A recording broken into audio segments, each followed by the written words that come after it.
My name is Mark Dillard. I am 38 years old and I have spent 17 years as a logistics officer in the United States Army. Most of my adult life has been measured in deployments, supply chains, and quiet responsibility, the kind that keeps things running while no one is looking. When I was reassigned to a small base in Texas after several years overseas, I thought it would finally be a slower chapter, maybe even a chance to breathe. I arrived with no expectations beyond doing my job well. The base was smaller than what I was used to, flatter, quieter, and surrounded by miles of dry land that made everything feel exposed. On paper, my role was simple: oversee logistics, stabilize operations, and clean up inefficiencies without drawing unnecessary attention. I had done this before many times, and I trusted experience to carry me through. But something felt wrong almost immediately. It was subtle at first, easy to dismiss if I wanted to. Conversations stopped when I entered a room, not abruptly but carefully, like people were choosing silence over risk. Eye contact felt forced and smiles never reached anyone's eyes. I told myself it was normal. New officer, new command, unfamiliar face. Still, the feeling stayed with me, following me through briefings, meals, and late walks across the motor pool. I noticed how questions went unanswered or were redirected, and how my reports were acknowledged but never discussed. What unsettled me most was the distance from leadership. My commanding officer was polite, professional, and completely unreadable. He welcomed me, shook my hand, and spoke about teamwork, yet there was always a pause before his replies, like he was choosing words carefully. It felt less like caution and more like containment. I began to sense that a story about me was already circulating. Not one I had written and not one I recognized. I could feel it in the way people watched me without really seeing me, like I was something they had been warned about. No one said anything directly, but the absence of honesty can be louder than accusation. That was when doubt crept in. I started questioning my own presence, my tone, even my silence. I wondered if I had unknowingly crossed a line before I ever arrived, or if my reputation had been rewritten for reasons I did not yet understand. The confusion was disorienting because I had always believed clarity was earned through consistency. I did not feel angry at first. I felt misplaced, like I had stepped into a role someone else had already defined for me. In the Army, trust is built on predictability, and I could feel that trust slipping through my fingers without explanation. The more I tried to keep my head down, the clearer it became that I had already been marked. Looking back now, I understand that this was not accidental. I was not simply misunderstood. I was being shaped into a problem long before I had the chance to become one. And at the time, standing there on that quiet Texas base, I had no idea how intentional that misunderstanding really was. The first few weeks at the base felt like walking through fog. Not the physical kind, but something heavier, something in the air between people. It started with small things like the way conversations would dry up when I approached, or how people avoided eye contact in the mess hall. At first, I brushed it off. Maybe they were just adjusting to new leadership. Maybe I was reading too much into it. But when a corporal transferred out of my logistics unit less than a week after I arrived, I couldn't ignore the pattern. Then another soldier requested reassignment. No explanation, just quiet paperwork and a quick departure. It wasn't normal, not for a unit that was supposed to be stable. The silence around me grew louder. People would nod when I gave instructions, but never linger for follow-up questions. Every conversation felt rehearsed, filtered through something I wasn't part of. I kept my head down and focused on the work. I figured professionalism would smooth things over, that people would come around once they saw how I operated. But professionalism doesn't mean much when you're treated like a ghost. The breaking point came during a late supply inventory. I was in the warehouse checking crates when I heard footsteps behind me. It was Morales, a young sergeant fresh out of Fort Bragg. He looked nervous, kept glancing around before he spoke. "Sir, can I ask you something off the record?" I nodded, curious. He leaned in like he was afraid someone might hear.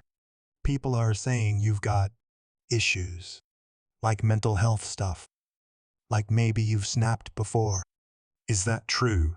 I just stared at him. The words didn't make sense at first.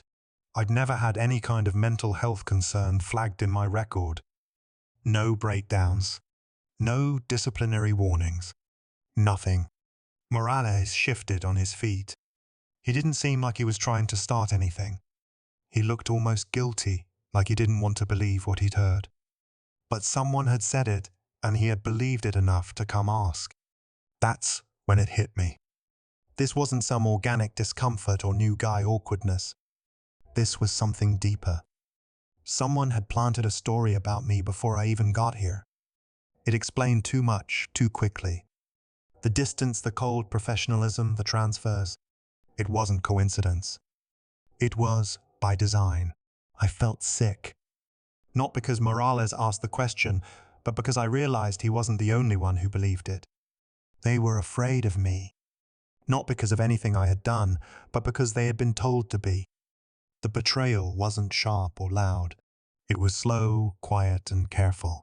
It was a campaign and I was the target. From that moment on, I stopped trying to fit in. I started listening more closely, watching, measuring. If they thought I was unstable, I needed to understand why that idea had power here. Who stood to gain from turning me into the problem? I didn't have answers yet, but I knew this wasn't just about me. This was about control, and someone had gone to great lengths to make sure I stayed on the outside looking in. After Morales came to me, something shifted in my mind. I stopped hoping the silence would break on its own and started treating every interaction like part of a bigger puzzle. If people were avoiding me because they thought I was unstable, then someone had planted that seed and I needed to know why. So I watched. Quietly. I reviewed reports the way I always had, but now with a different eye. I noticed discrepancies in our supply inventories. Nothing massive, but enough to raise a question. Equipment marked as serviced, but never touched. Fuel requests that didn't match usage logs. At first, I thought it might just be sloppy record-keeping, but then I started looking at the timing. Most of these errors happened on nights when we had equipment rotations or after field exercises. There was a rhythm to the sloppiness, like someone was trying to keep things from lining up. I asked for clarification from the logistics clerk. He said he'd double-check and get back to me. That was 2 weeks ago. He hasn't followed up since. Then came the safety logs. I pulled a routine audit and found a note buried deep in a daily report about a forklift accident. It was listed as minor, no injuries.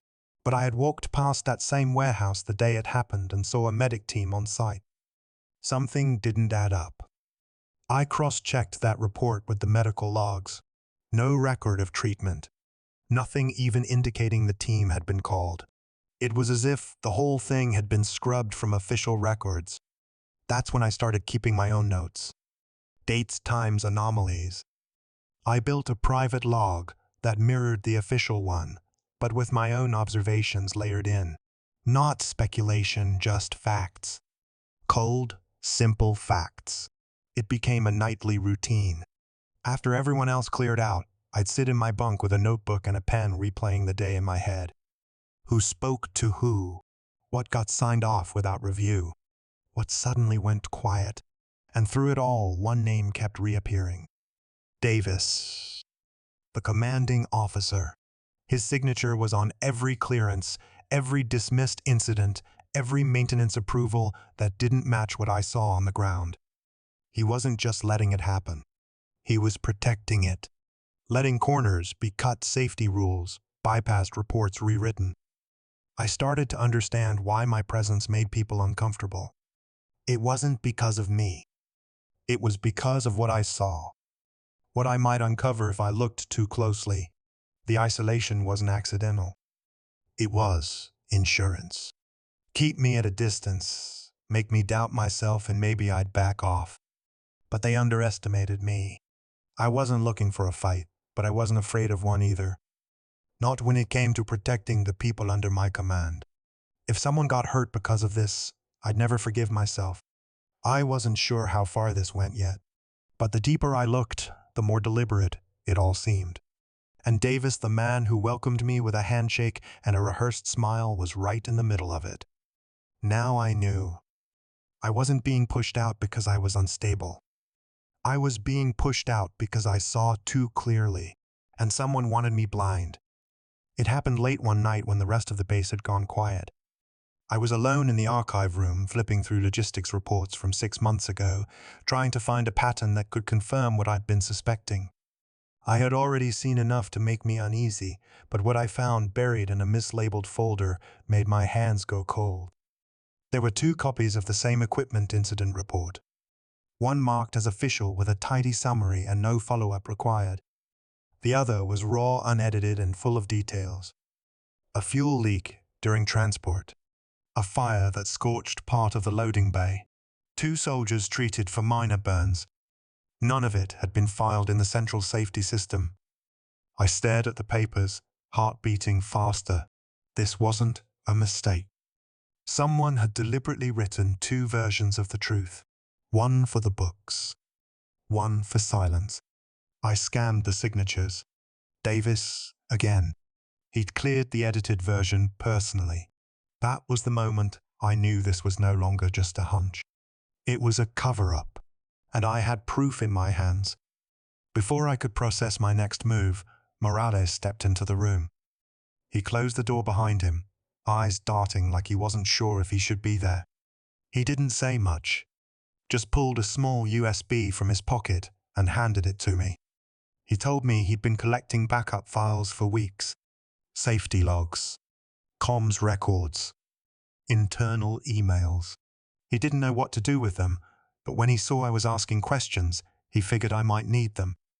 I took the drive and plugged it into the old desktop in the corner. The folders popped up fast.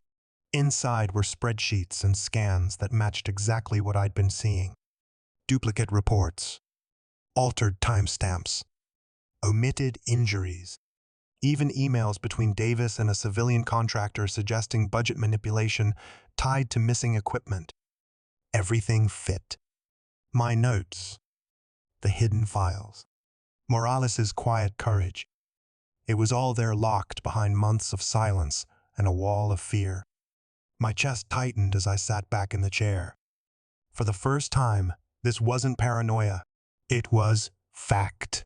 It was coordinated, and it went higher than I had thought. I looked at Morales. He didn't need to explain. I could see it in his face. He had stayed quiet too long, and now he was betting on me to do something with what he found. I nodded and copied the entire folder to my encrypted drive.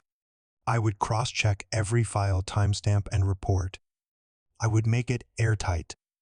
This wasn't just about saving my reputation anymore. This was about protecting everyone who had been forced to look away.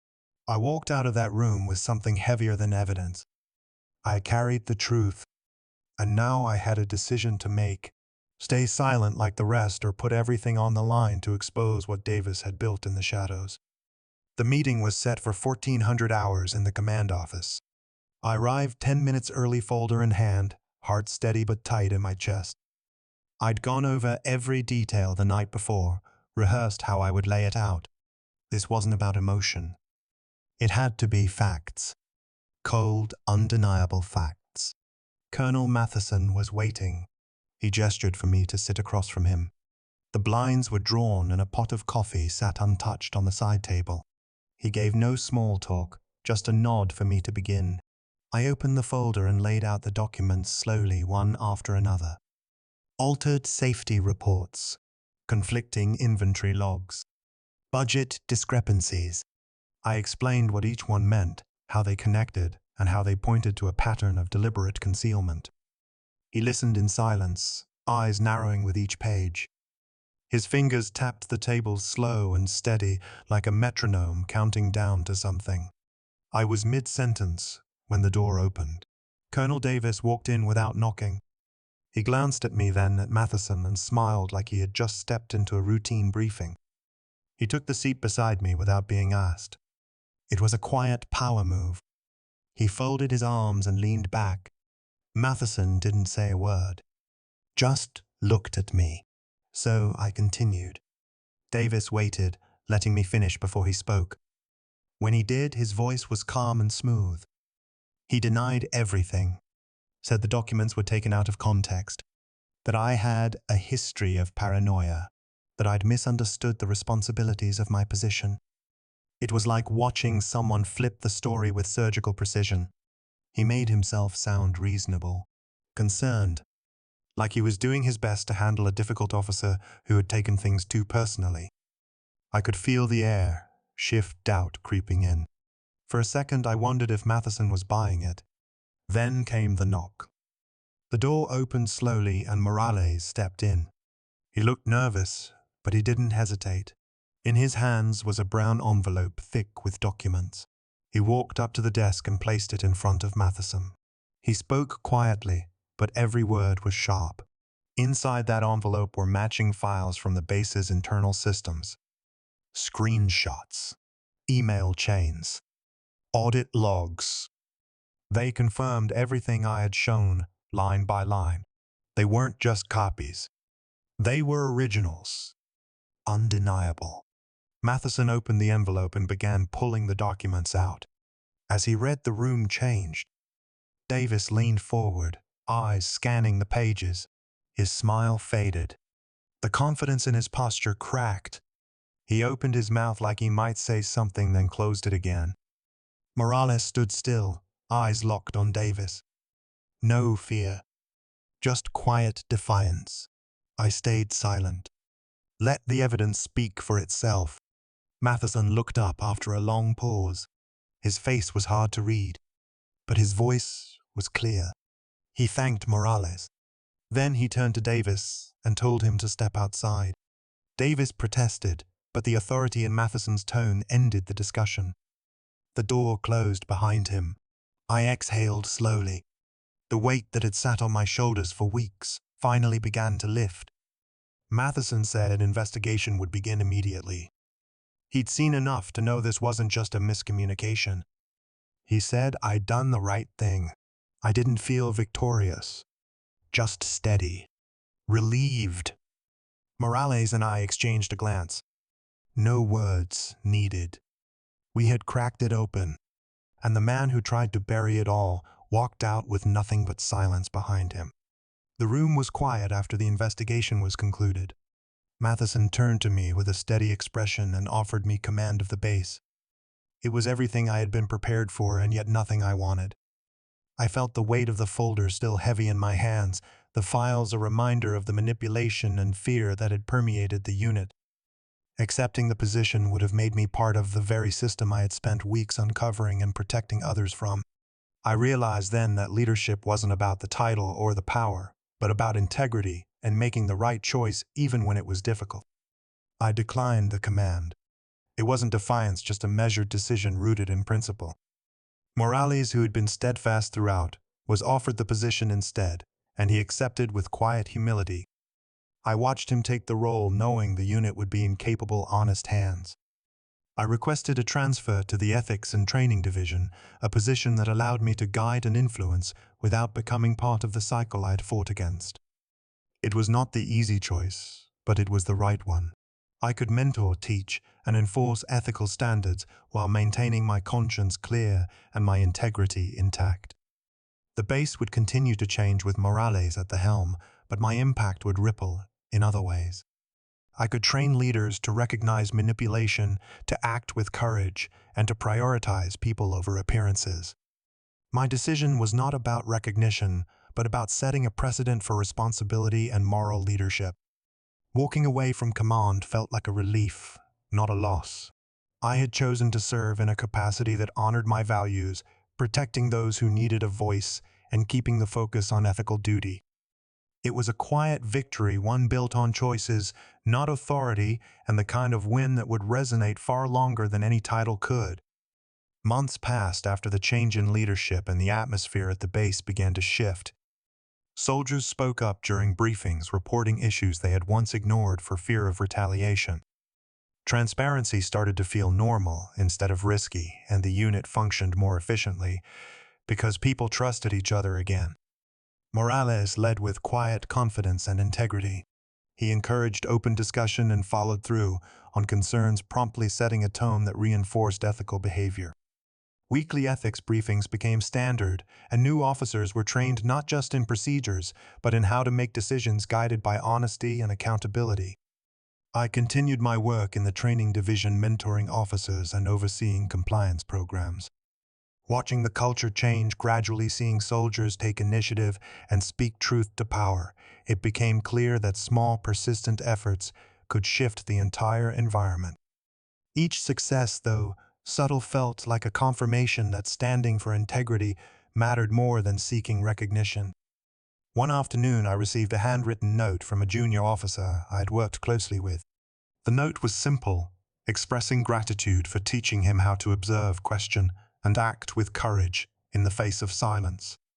Reading it, I felt a quiet satisfaction that resonated deeper than any award or promotion. I often reflect on those weeks and months, the tension, the uncertainty, and the choices made.